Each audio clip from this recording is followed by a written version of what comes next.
Halo teman-teman, salam sehat selalu untuk kita semua, salam sejahtera.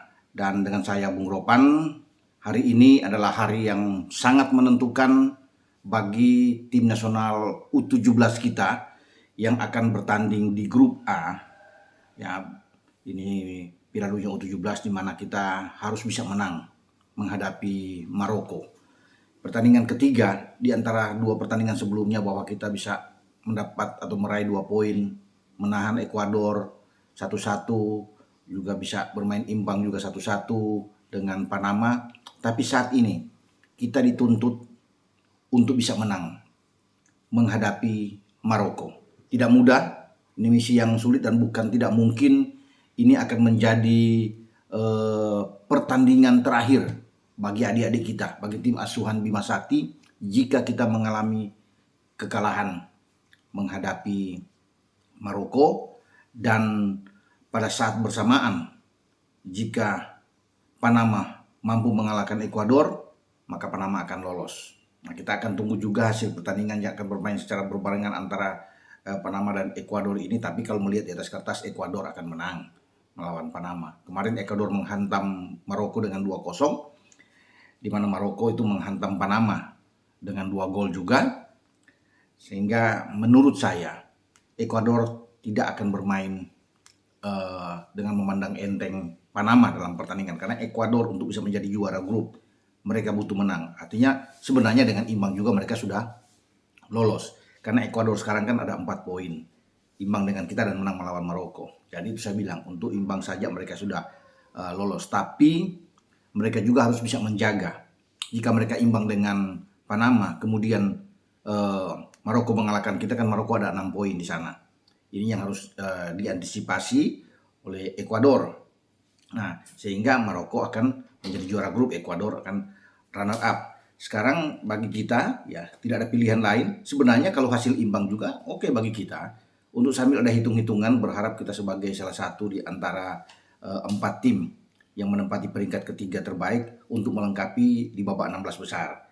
Karena juara runner up tiap grup itu lolos dan akan ditambah dengan 4 tim dari diambil 3 terbaik, tinggal dipilih. Nah, kalau kita dapat 3 poin tanpa pernah kalah, akan dilihat dengan grup-grup lain juga untuk dihitung, memungkinkan kita bisa akan lolos. Tapi yang paling benar buat kita adalah main dengan hasil positif, menang melawan Maroko. Itu sudah pasti lolos kita kalau kita bisa menang 5 poin. Ya. Arkan Kakak dan kawan-kawan akan membuk 1 tiket. Ya. Entah kita mau juara grup atau menjadi runner up, yang pasti kita bisa lolos. Sementara bagi Maroko akan berhitung tentunya ketika dia mendapatkan 2 kekalahan, kalah dari Ekuador, kalah dari kita, akan lihat dengan 3 poin dia apakah dia mungkin untuk bisa masuk ke babak selanjutnya sebagai salah satu di antara 4 tim di peringkat ketiga terbaik. Nah, apakah Indonesia akan bisa memenangkan pertandingan, itu yang menjadi pertanyaan. Kalau bisa melihat ya, semoga fisik kita tambah hari tambah bagus, stamina kita, karena melihat dengan Ekuador kita agak parah. Kemudian agak sedikit perbaikan dengan Panama, dan mungkin dalam pertandingan ketiga ini kita jauh lebih baik. Tapi bisa saja setelah melakoni 2 pertandingan dengan faktor kelelahan yang luar biasa, di mana kita digempur habis-habisan baik oleh Ekuador dan juga dengan Panama, pertandingan ini akan membuat pemain-pemain kita juga bisa mendapatkan kelelahan yang luar biasa. Nah, sekarang tergantung bagaimana penyegaran mereka dalam tim, pemulihan tentunya untuk menghadapi Maroko yang saya pikir ini tidak gampang buat adik-adik kita, karena Maroko juga mengusung misi mereka menang. Itu yang akan membuat pertandingan ini seru. Mereka tidak mungkin akan bermain-main. Oke lah, kalau mereka imbang 4 poin akan membuat mereka bisa lolos sebagai salah satu di antara peringkat ketiga terbaik, kita 4 pilih. Tapi mereka tidak akan mencari itu, karena mungkin bagi Maroko bagi tim asuhan Said Chiba ini akan berisiko. Kalau mereka hanya ingin mencari imbang, tiba-tiba mereka kalah melawan kita, akan fatal. Makanya mereka tentunya akan berusaha untuk mencetak gol melawan tim asuhan Bima Sakti ini. Nah, itu yang menjadi hati-hati buat kita juga ya dalam laga ketiga ini. Ya, makanya di awal tadi saya bilang mungkin saja ini menjadi malam terakhir buat kita. Kalau sampai kita bobol di babak pertama melawan mereka, ya ketika melawan Panama kan kita bobol dulu memang, tapi kita bisa membalas di babak kedua. Tapi kalau di pertandingan ini yang menentukan, mental itu sangat berpengaruh buat kita. Ya, karena Maroko akan melakukan pressing yang tinggi dalam pertandingan ini. Mereka butuh gol, butuh menang. Mereka ingin mencetak gol juga buat kita, dan ini akan berbahaya buat kita.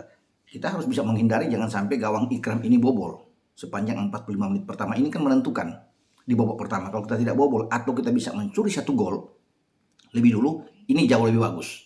Kita bisa unggul dengan gol pertama. Ini kan yang kita terjadi di dalam pertandingan sebelumnya melawan Ekuador. Ketika lawan terus bisa menekan, kita bertahan, kemudian kita pukul dengan serangan balik, kita bisa mendapatkan gol lewat rekan kakak, dan sekarang hal demikian bisa kita dapatkan. Kalau kita terpancing bermain terbuka ofensif, bahaya. Karena pertahanan kita juga tidak solid amat ya. Di antara Iqbal masih beberapa kali membuat kesalahan.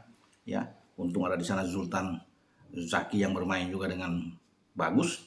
Ya, tinggal sekarang Bima Sakti melihat siapa pemain-pemain untuk berdiri di garis belakang. Kalau Iqbal saya pikir akan menjadi tetap sebagai kapten kesebelasan, didampingi oleh Zaki. Welber ada di kanan.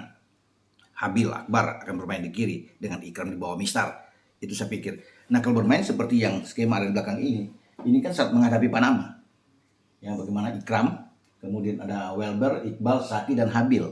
Saya pikir 4 pemain ini akan ditampilkan juga melawan Maroko.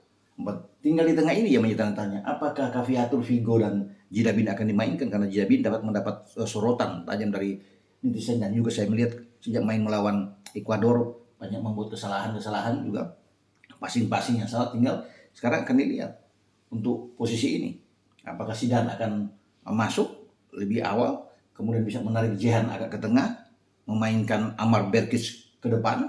Kalau bermain dengan posisi ini dengan 4-3-3 yang dipertahankan oleh Bima Sakti ya, karena Kakak sudah pasti dapat 1 slot di depan. Kakak dan Afrizal Rizky ini salah satu pemain yang saya sukai, berani, percaya diri dalam menggiring bola, dan dia sudah mendapatkan 1 assist yang memberikan melawan Ekuador untuk diselesaikan oleh Kakak.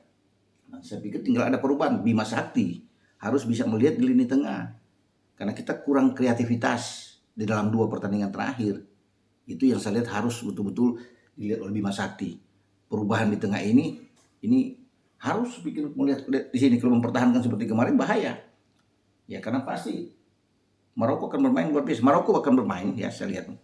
Pelatih Ciba akan memainkan dengan posisi 4-1-4-1. Itu pola dari Maroko. Nah, kalau melihat juga melawan Ekuador kemarin, mereka menempatkan Boizame 1 di depan, nomor 9, dan berada di depan.